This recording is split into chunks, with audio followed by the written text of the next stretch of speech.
15 ans, 17 ans, 20 ans, 25 ans. Et aujourd'hui, je me pose des questions face à mon futur. Si je regarde tous les problèmes climatiques qui pointent leur nez, tous les problèmes systémiques, les effondrements systémiques qui pointent leur nez, mais aussi les effondrements financiers qui ne sont pas très loin, les crises écologiques et puis en même temps les problématiques pour trouver du travail, je vis dans une incertitude beaucoup plus grande qu'avant. Donc je suis en droit de me poser ces questions, surtout si j'ai cet âge-là. Et c'est ce que nous allons parler aujourd'hui dans cette vidéo. C'est comment arriver malgré tout à garder son enthousiasme, son dynamisme, son positivisme vis-à-vis de tous ces, de toutes ces guerres qui pointent leur nez dans le monde dans lequel je vis aujourd'hui.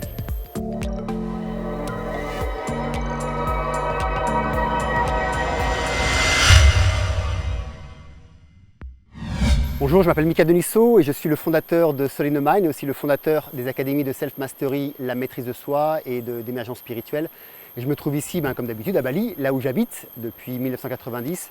Là, je suis à Karangasem, dans le village de Rendang, dans un endroit magnifique. Vous pouvez voir, j'ai la rivière, vous l'entendez d'ailleurs, qui coule en bas. J'ai le grand volcan Agung qui est là, mais on ne va pas le voir parce que je vais vous mettre voir, il est caché sous les nuages. Et je suis dans un environnement incroyable, au milieu de nulle part. Et j'espère que ce sera mon nouveau havre de paix, mais je ne vous en dis pas plus pour l'instant.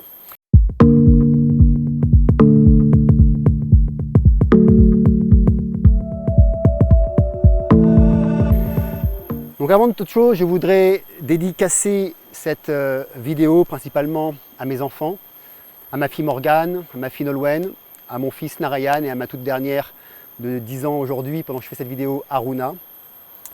Et puis à tous, je dirais, les enfants de cette génération et des générations à venir. Je parlais ce matin avec un ami et on se disait, nous à notre âge, alors quand je fais cette vidéo, j'ai 49 ans, bientôt 50, et nous à notre âge c'était facile, c'est-à-dire qu'on avait dans notre tête une vision du monde où on ne pouvait pas mourir, où on avait le monde qui nous appartenait, où on avait plein d'idées et faciles à réaliser. On voulait voyager et on a voyagé. Moi-même, j'ai voyagé, j'ai fait la route de l'Inde, on a été à Katmandou, on a été un petit peu partout. On a fait un petit peu les 400 coups, on a voyagé à travers le monde parce que c'était facile. Et puis, on a voulu travailler, on s'est mis à trouver du travail facilement. Tout ce qu'on voulait faire, c'était facile. Et on avait une vision du monde comme si on n'allait jamais mourir. Et comme si rien ne pouvait s'arrêter, et comme si la vie était infinie et que nous aussi, nous serions infinis. Donc tout était ouvert. On se sentait grand, on se sentait joyeux, on était en relation avec nos amis, on passait du temps ensemble, on passait du temps à parler dehors, dans les maisons. Je me rappelle, ma grand-mère nous appelait « Michael, viens manger, viens manger !» Bref, on jouait à des jeux ensemble et on était un petit peu une communauté dans la vie. Et lorsqu'on voulait se lancer à faire quelque chose, on ne se posait pas la question, on le faisait tout simplement. Moi personnellement, j'ai toujours rejeté l'école puisque je rejetais le conditionnement très tôt. Et donc j'ai arrêté l'école très tôt et j'ai appris par moi-même. Et j'ai été apprendre ce que je voulais apprendre, non pas ce que la société voulait que j'apprenne. Mais aujourd'hui c'est différent. Aujourd'hui, quand on regarde le monde dans lequel on vit, la vision du futur n'existe plus. En tout cas, dans un premier abord, la vision du futur est plutôt sombre. C'est quoi ce côté gris? Tout simplement, c'est qu'effectivement, il peut y avoir un gros problème climatique, les montées des eaux, les problèmes du dioxyde de carbone, le gaz à effet de serre, mais aussi la perte de toute notre biodiversité. Et puis on peut en rajouter d'autres. Bref, on s'aperçoit que d'ici 2050, peut-être que le monde dans lequel on vit ne sera plus le même et en 2100, il va y avoir sûrement de grosses difficultés. Mais attention, ça ne veut pas dire que c'est en 2050 que ça va basculer. Ça commence déjà à basculer. Donc si vous avez cet âge-là, 15, 20, 25 ans, effectivement déjà votre vision du monde est réduite par rapport à la nôtre. Puis ensuite il y a autre chose, il y a les problèmes financiers. On s'aperçoit qu'on s'est fait manipuler, et je dis bien le mot manipuler, par tout le système financier, c'est-à-dire les banques, les finances, les assurances, bref, toutes les sociétés de crédit nous ont littéralement manipulés, nous ont mis dans un système dans lequel on est rentré, malgré nous, sans le comprendre. Et dans ce système, on nous a appris qu'il fallait que l'on gagne notre vie. Depuis quand est-ce qu'il faut acheter sa vie? Notre vie est la nôtre. Il fallait qu'on la paye. Il fallait que si on voulait quelque chose, il faut travailler dur pour ça. Mais comme c'est jamais suffisant, puisque le système est bien fait pour que ça soit juste ce que l'on a besoin pour continuer à vivre, mais pas assez pour faire ce que l'on veut faire, donc on s'est engagé dans des crédits, etc. Et donc on passe notre vie, non pas à payer notre vie, mais à rembourser notre vie. Bref, aujourd'hui on se rend compte que ce système n'est plus durable. Et la nouvelle génération commence à en prendre conscience et se dit mais mince, dans quoi est-ce que je vis? Je vis dans un système qui est en train de me rendre esclave et de me couper la gorge. Alors d'un côté, il y a les problèmes du climat qui peuvent dire que ma vie va s'arrêter demain. De l'autre côté, les systèmes financiers qui me tiennent en esclave et qui me mettent des menottes au poignet et lequel je ne peux plus avancer. Je m'endette jusqu'au cou pendant 20 ans, 30 ans pour acheter une maison et travailler comme n'importe quoi. Puis quand je vais arriver à 30 ans, de toute façon, je serai malade parce que les lobbies de l'alimentaire ont fait tout pour que la nourriture que l'on mange ne soit pas bonne et me rende malade, ce qui me permet d'aller acheter, de bien ouvrir encore le système. La biodiversité est en train de disparaître. Si elle disparaît, je vais disparaître aussi. Dans quel monde est-ce que je vis? Je ne trouve pas de travail, c'est difficile pour moi. Parce que les jobs sont en train de se faire remplacer par la technologie, se font remplacer par les intelligences artificielles, par l'informatique, énormément de jobs ont disparu. Et donc, quand je me place au milieu de tout ça, moi qui ai 15 ans, 17 ans, 25 ans, je me pose cette question, mais à quoi ça sert? À quoi ça sert que je me batte aujourd'hui si demain il n'y a rien? À quoi ça sert qu'aujourd'hui je fasse des études si c'est pour mourir dans 20 ans ou 30 ans? À quoi ça sert qu'aujourd'hui je passe des heures et des heures et des heures à apprendre si c'est pour redonner le fruit de mon apprentissage, de le redonner à un système, à des hommes politiques qui se foutent littéralement de ce que je vis? Quand on prend tous les hommes politiques que l'on a aujourd'hui, alors je parle en général dans le monde entier, mais si on parle pour la France, si on prend la politique de Macron, la politique de tous les politiciens qui sont autour, puis même les autres, puisque de toute façon aucune politique n'a fait évoluer l'être dans le bonheur, dans le bien-être. Et donc toutes les politiques dans lesquelles on vit ne font que faire en sorte que le peuple puisse avoir suffisamment de choses pour être bien, mais pas suffisamment de choses pour être libre. Et je pense que la génération d'aujourd'hui l'a compris. Et le message que je voudrais leur donner aujourd'hui, c'est que non, non, ce n'est pas fini. Non, le monde ne va pas se terminer comme ça. Je dirais aussi non, vous n'êtes pas obligé d'être des esclaves. Et pour ça, il suffit d'être hors leur loi. Hors la loi des systèmes, qu'est-ce que ça veut dire? Ça veut dire respecter les lois de façon à ne pas finir en prison ou se faire agresser. Mais aller à la limite de ce respect. C'est-à-dire qu'il y a des choses que vous pouvez dépasser. Vous n'êtes pas obligé de nourrir par exemple les banquiers. Les banquiers ne sont que des personnes comme vous et comme moi qui ont monté une société et qui utilisent votre argent pour pouvoir eux-mêmes en gagner. Qui utilisent les crédits pour pouvoir eux-mêmes en gagner. Les banquiers ont besoin de vous, mais vous n'avez pas besoin d'eux. Mais par exemple aussi, vous pouvez très bien penser différemment et se dire, ok, si ce système est en train de s'écrouler, c'est parce qu'il a été bâti sur des piliers qui ne sont pas solides. Je vais là-bas parce qu'ici il fait trop chaud. Il a été bâti sur des systèmes qui ne sont pas solides. Mais c'est quoi ces systèmes? Qu'est-ce qui fait qu'un système dure et tient? C'est vous. C'est uniquement vous. C'est-à-dire c'est vous le peuple, c'est vous les jeunes, mais c'est nous aussi qui faisons que ce système tient.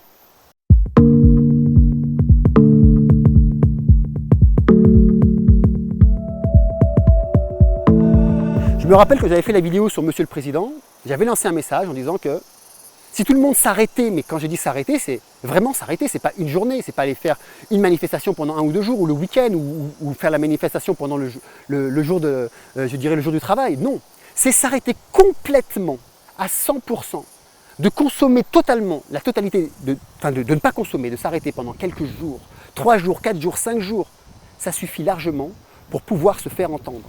Pourquoi? Parce que là, la finance sera dans une situation délicate et compliquée. Les politiques n'auront pas le choix, surtout si tout le monde tient. Si tout le monde tient, si tout le monde s'arrêtait et se disait « Ok, à partir d'aujourd'hui, stop, je ne vous donnerai plus de mon temps de vie, je ne vous donnerai plus de mon argent, je ne vous donnerai plus de ma sueur, je ne vous donnerai même plus mes idées, ni même mon corps, rien. Et c'est tout ce que je fais, c'est que je vais partager ma vie avec les gens qui m'entourent, avec mes amis de la Terre. » À votre avis, que fera le système si vous ne l'attaquez pas, si vous ne cassez rien, si vous êtes juste là en train de jouer de la musique et vous faire plaisir? Vous jouez de la musique, vous partagez ensemble, vous racontez des histoires, vous méditez ensemble, vous faites du yoga ensemble, peu importe. Vous faites plaisir, vous redevenez humain. On ne pourra pas vous arrêter parce qu'on ne peut pas vous interdire de consommer. On ne peut pas vous obliger plutôt de consommer. On ne peut pas vous obliger d'aller travailler. On ne peut pas vous obliger de vous lever le matin et d'aller sur les routes. On ne peut pas vous obliger de maintenir un transport, un transport en commun. Non, on ne peut pas vous obliger à faire ça. Mais si tout le monde faisait ça, les politiques n'auraient pas le choix, je vous le montre, de se mettre à genoux comme je me mets à genoux. Et de vous implorer, tout simplement, et de nous implorer. Pourquoi? Parce que nous sommes la clé.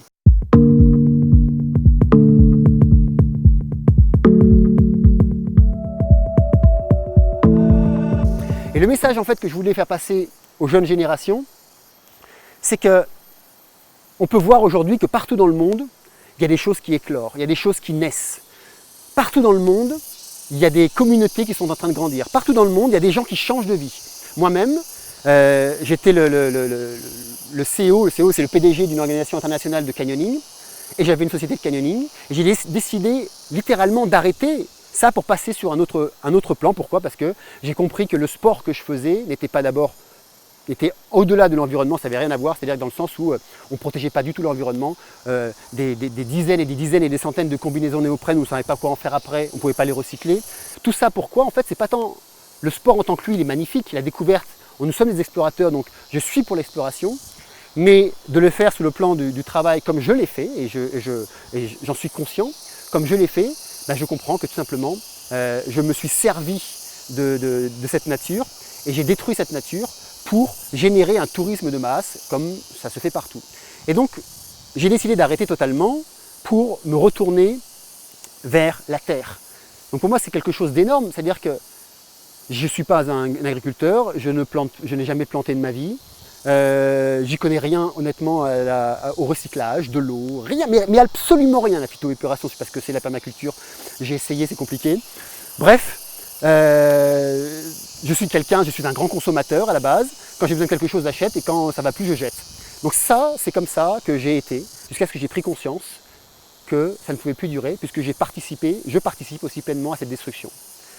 Et donc pour donner l'exemple à mes enfants d'abord, parce que c'est vraiment pour mes enfants que je le fais, et puis en même temps peut-être pour d'autres personnes, effectivement, avec ma femme, on a décidé de couper court à notre vie, et même si ça déplaît à certaines personnes, parce que ils se sont engagés dans les choses, c'est comme ça, la terre est plus importante qu'une personne, ou que 2 ou 3 ou 5 ou 10, et de venir à la nature, donc de revenir ici, c'est pour ça qu'au début de cette vidéo, je disais, j'espère que notre projet va venir, pour créer ce fameux village de transition, comme j'en ai parlé plusieurs fois sur mes vidéos, et de revenir à la vraie nature de ce que l'on est. Et ce que je veux dire par là, c'est que ce message à toutes les générations et aux jeunes générations, c'est que vous avez les moyens, vous, de reconstruire le monde. Et avec nous, qui avons un petit peu d'avance, qui avons aussi un peu plus peut-être de moyens que vous, eh bien, nous pouvons faire des choses ensemble. Et ce n'est pas chacun de ce côté. Je vois qu'il y a des... Alors je ne suis pas en France, je suis en Indonésie, j'ai choisi de vivre à Bali depuis 90. Parce que quand je ne suis pas bien dans un endroit, je m'en vais tout simplement. Et que la politique de la France ne me convient pas du tout. Et que quand je suis arrivé ici, je me suis senti chez moi. Et puis de toute façon, avant tout, je suis un enfant des îles, parce que j'ai grandi en Martinique. Ce que je veux dire par là, c'est que si vous êtes jeune, si on pouvait travailler ensemble, c'est-à-dire ma génération et la génération des jeunes, et non pas juste ma génération d'un côté, la nouvelle génération de l'autre, mais vraiment s'entraider et travailler ensemble pour pouvoir relever ce monde et laisser tomber ces gros dinosaures, ce que j'appelle, c'est les lobbies pharmaceutiques, c'est aussi la politique d'aujourd'hui, la 5e République, mais c'est aussi les lobbies de l'alimentation, les lobbies alimentaires, que ce soit de la viande, ou que ce soit des graines, etc. Les lobbies financiers, laissons ces gros dinosaures s'écrouler par eux-mêmes. Et pour ça, il n'y a rien à faire. Il y a juste à les laisser tranquilles. Laissez-les faire ce qu'ils veulent. Et puis, retournez-vous vers autre chose. Il y a plein d'organisations, il y a plein d'associations qui émergent et qui décident de créer leur propre communauté, leur propre monnaie, leur propre système organisationnel. Et c'est ça, en fait, la clé.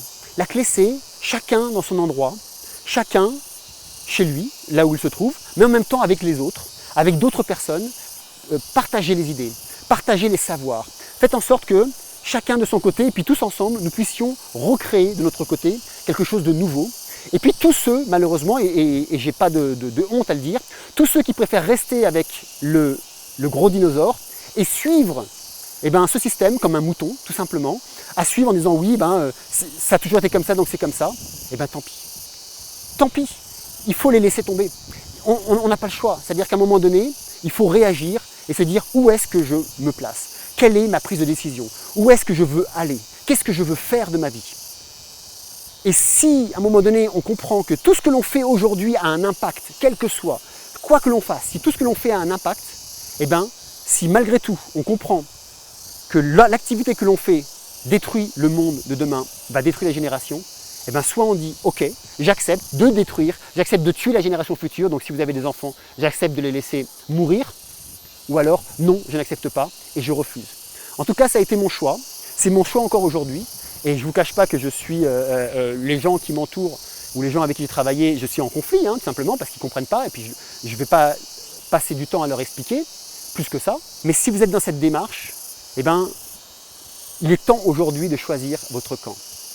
Parce que maintenant, nous arrivons au point du non-retour. C'est ou bien on s'engage dans ce que l'on fait, avec ses moyens, bien sûr, parce que tout le monde n'a pas les moyens, tout le monde n'a pas cette possibilité, mais si vous avez cette possibilité, eh bien, c'est un choix volontaire à faire ou à ne pas faire, mais si vous ne le faites pas, il faudra en assumer cette responsabilité. En tout cas, le jour où vous allez mourir et qu'on vous posera les 3 questions, qu'avez-vous fait dans votre vie, comment est-ce que vous avez protégé au mieux les gens qui vous entourent et la terre, eh bien, il faudra y répondre.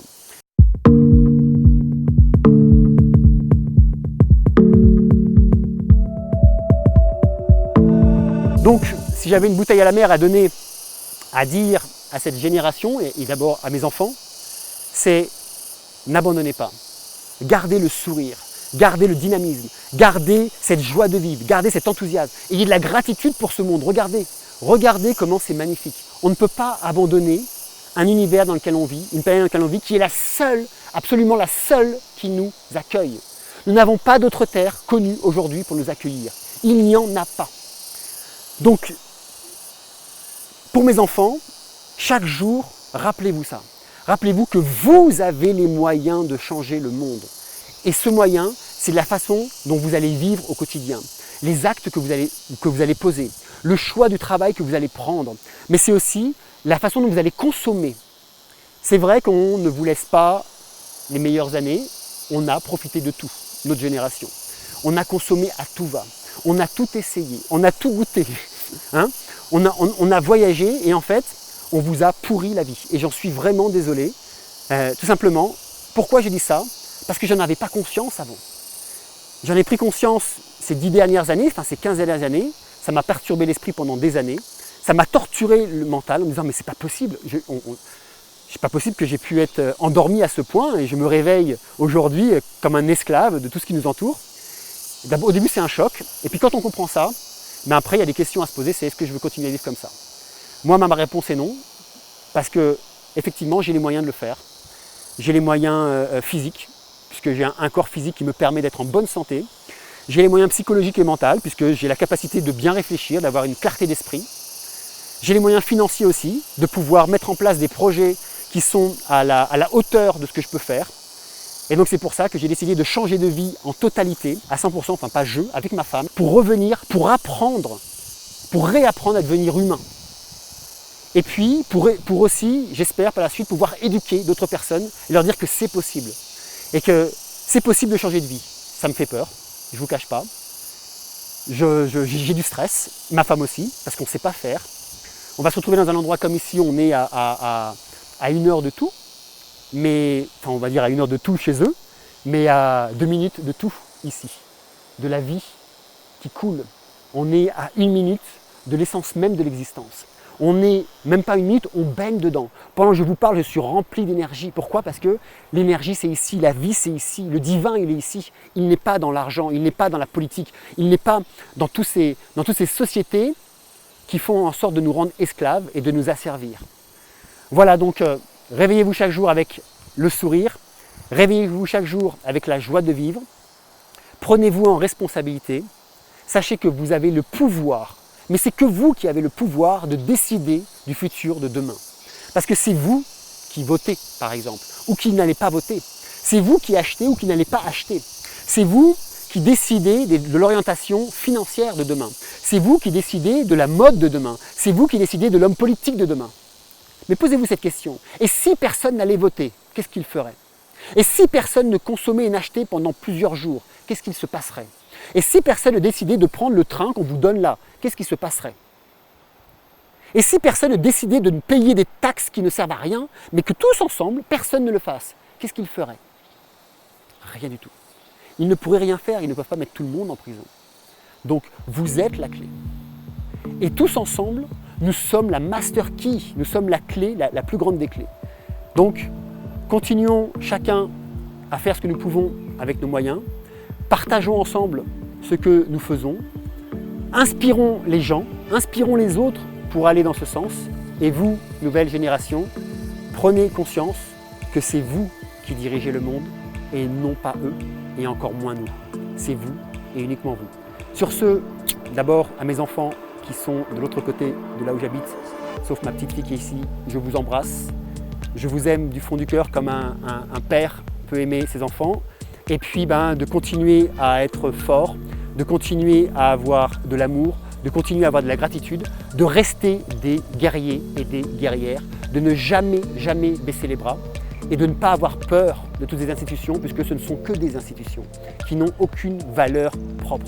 Ce sont juste un groupe de personnes qui essayent de diriger, mais surtout qui essayent de vous diriger. Sur ce, je vous embrasse bien fort et comme d'habitude, je vous dis à la semaine prochaine pour continuer à apprendre, évoluer, partager ensemble. Au revoir.